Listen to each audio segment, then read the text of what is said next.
भोग विलास, इसका अर्थ क्या होता है? इसका अर्थ सबको ही पता है। भले ही ऐसा कोई होगा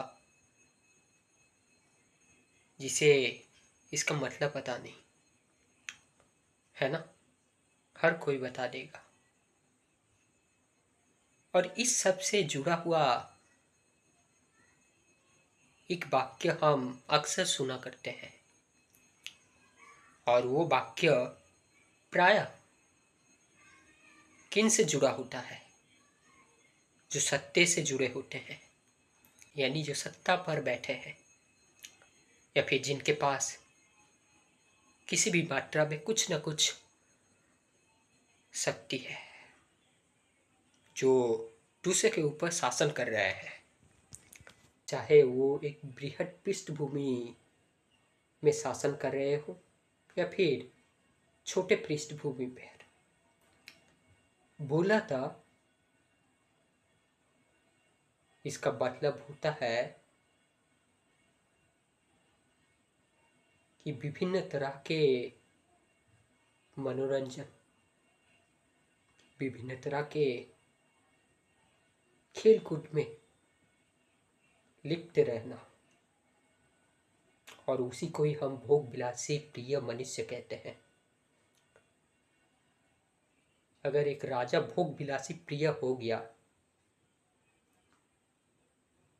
तो क्या आपको लगता है उसका राज्य सही से चल पाएगा?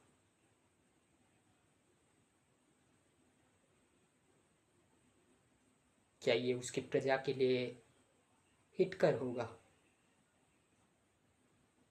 दीजिए उत्तर। मैं क्या उत्तर दूं?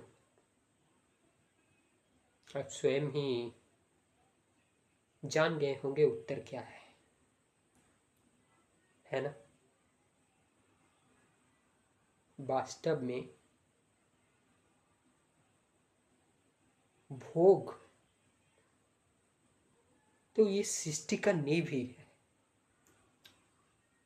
यानी अगर आप भोग नहीं करेंगे तो सृष्टि का मजा कैसे उठा पाएंगे? और अगर मनोरंजन नहीं होगा जीवन में तो जीवन तो एक शुष्क काष्ठ के समान हो जाएगा, एक पत्थर बन जाएगा, है ना? जीवन पत्थर। और ऐसा जीवन ना रहना ही अच्छा होता है, क्योंकि ना ऐसे जीवन से ना उसको कुछ लाभ होगा और ना ही वो दूसरों को कुछ लाभान्वित करा पाएगा। क्या सही नहीं कह रहा हूं मैं दोस्तों?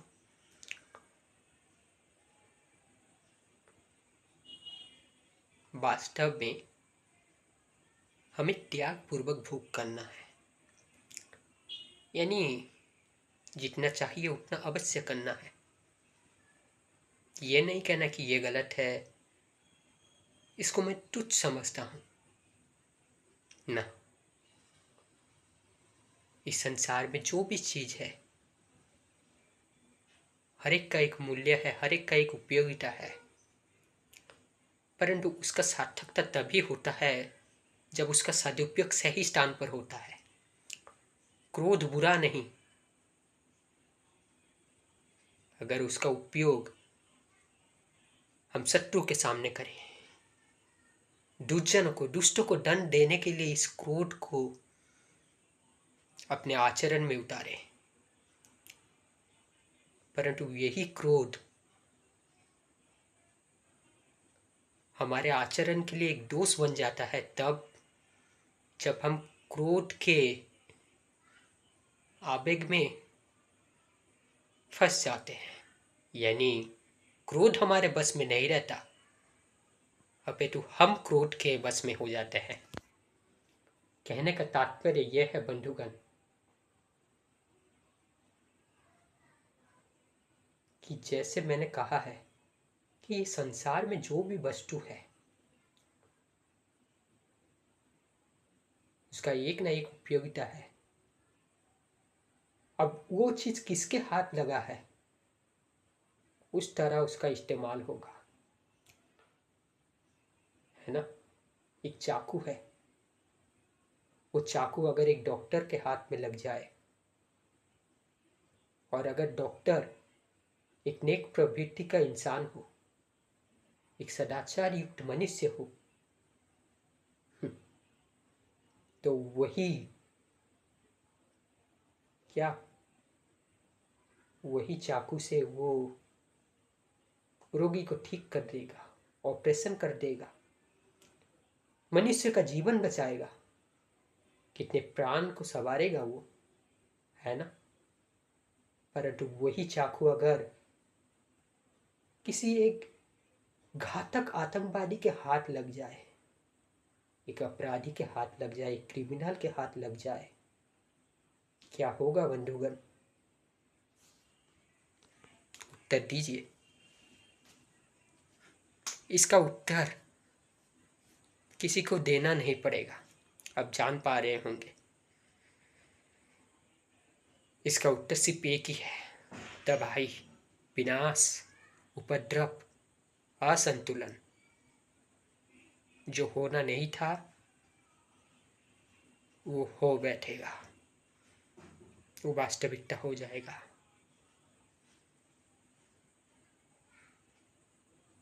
जो अनहोनी होनी नहीं थी वही अनहोनी अभी वर्तमान के लिए वास्तविकता बन चुकी है। अब आप लोग ये कह रहे होंगे मैं तो आरंभ किया था भोग विलास से, परंतु इतना सब विषय मैं क्यों कह रहा हूँ? इसलिए बंधुगण, ताकि आप पूरा समझ सके, सभी दृष्टिकोणों से सोच सके। क्या मैं जो कह रहा हूँ पर्याप्त है? वास्तव में कभी भी कोई भी चीज़ पर्याप्त नहीं होता और हर एक चीज़ पर्याप्त भी होता है। एक समझदार इंसान के लिए एक तनिक मात्र संकेत ही बहुत कुछ हल कर देता है उसके लिए, परंतु एक बुद्धू, एक बुड़बक, एक मूढ़मती,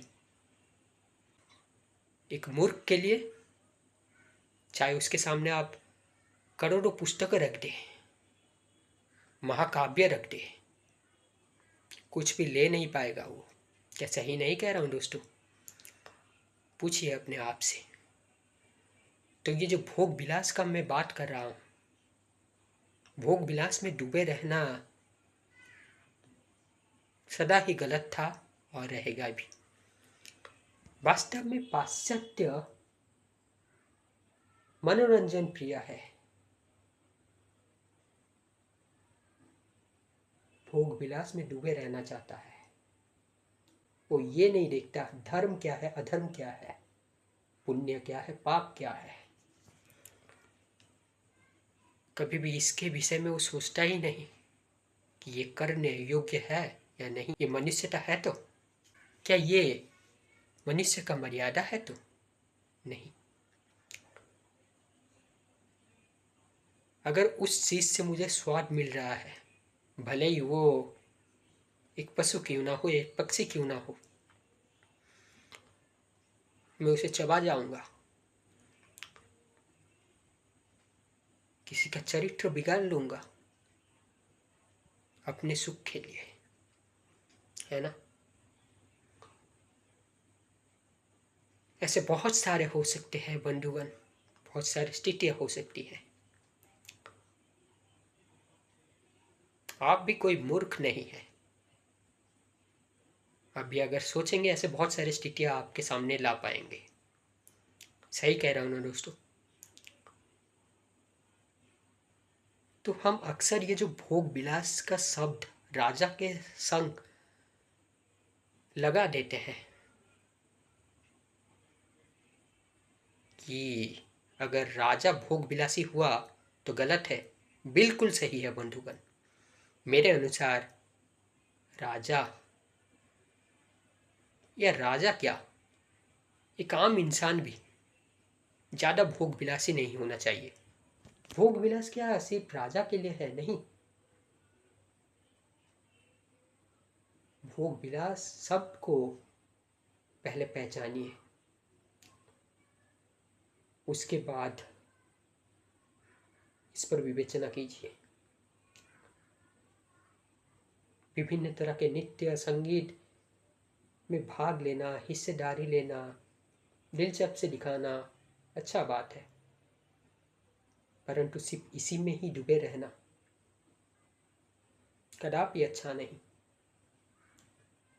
और जब भी आप इसमें भागीदारी ले रहे हैं तब ये ध्यान रखें कि वो मर्यादित हो, अमर्यादित ना हो, मनुष्य के लिए शोभाजन्य हो। तो बंधुगण, त्यागपूर्वक भोग कीजिए और संपत्ति, शक्ति, सत्ता अगर एक धर्मी इंसान के हाथ में जाएगा तो समाज में धर्म, न्याय यही सब भी बढ़ेगा, ज्ञान बढ़ेगा। परंतु दूसरी तरफ अगर इन पर अधर्म का कब्जा हो जाए, बहुत बड़ा संघर्ष करना पड़ेगा बंधुगण इस अधर्म को परास्त करने के लिए। असंतुलन हो जाएगा, जीवन बर्बाद हो जाएगा।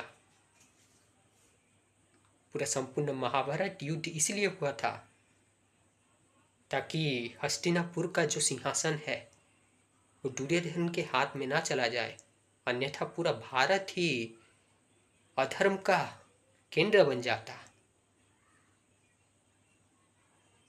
सही कह रहा हूं ना दोस्तों?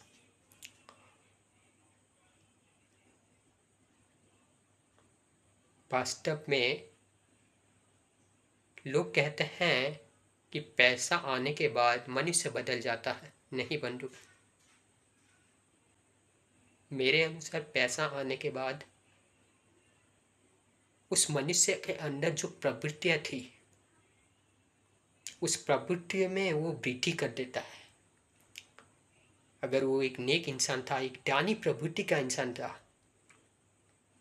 तो वो उस पैसे से अपनी स्थिति परिस्थिति देखकर दान करेगा। और अगर कृपण स्वभाव का है, कहने की जरूरत नहीं, और अगर अहंकारी स्वभाव का है तो सबसे मुंह खोल लेगा। क्या सही नहीं कह रहा हूं दोस्तों? वास्तव में बंधुगण, ये जो विषय है ना, ये सब ऐसे अकेला वीडियो में कहा नहीं जा सकता। इन सब विषयों में जब डिस्कशन होता है बहुत अच्छा आनंद आता है, बहुत अच्छा निष्कर्ष निकलता है, बहुत अच्छा सीख निकलता है।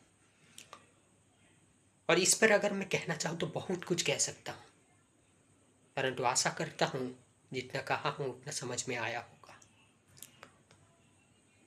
तो अंत में निष्कर्ष यही निकला कि भोग विलास बुरा नहीं है।